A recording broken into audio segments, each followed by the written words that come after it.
Hi guys, this is Scream TV and this video is the clarification of my previous Venom Swamp skill guide. So marami kasing nag-react do sa ginawa kong MS2 guide noong nakaraan. So maraming salamat sa inyo guys. Ginawa ko tong video na to para mas malinawan pa tayo at para ma-correct ko yung mga mali kong nasabi noong nakaraan at syempre para sagutin din yung mga viewers natin sa kanilang mga katanungan pa. So ayun, gumawa ko ng PBP test together with my friend Cadbury. So shout out sa'yo Cadbury. So this round, ito yung basic test or default. So ang peak damage ng Venom Swamp natin dito is 31k. So ayun, next damage test is nag-inlay ako ng Sealed Apocalypse cards sa headgear ko. At ito yung naging resulta guys. Ang naging peak damage na niya is 31924.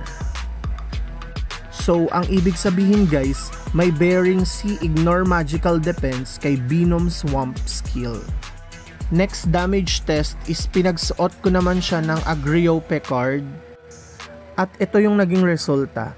Ang peak damage na niya is 19,303. So in short, naka-counter si Venom Swamp ng Agriope card. More than a half yung damage na nababawas kapag nakasuot ka ng Agriope card. So ang next test natin is yung Boiling Toxic Swamp. So itetest natin kung madadagdagan ba yung damage ng Venom Swamp skill natin kapag ile-level up natin siya into level 3. So ayun guys. This round, itetest muna natin yung level 2 as default damage test. So let's go.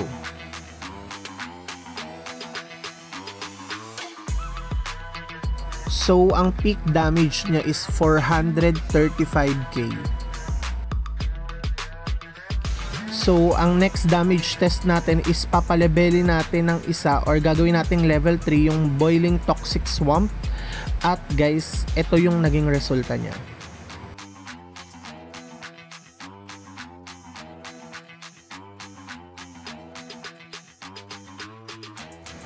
So ayun na nga guys, ang naging peak damage niya is 459k. Confirmed na damage nga ng Venom Swamp ang madadagdagan kapag pinalevel mo siya. So ayun nga guys, hanggang dito na lang yung video natin at kung nakatulong sa inyo yung video na to, please don't forget to like and subscribe. Or kung meron kayong request or meron kayong mga katanungan, just comment down below. So ayun guys, maraming salamat sa panonood. Hanggang sa muli!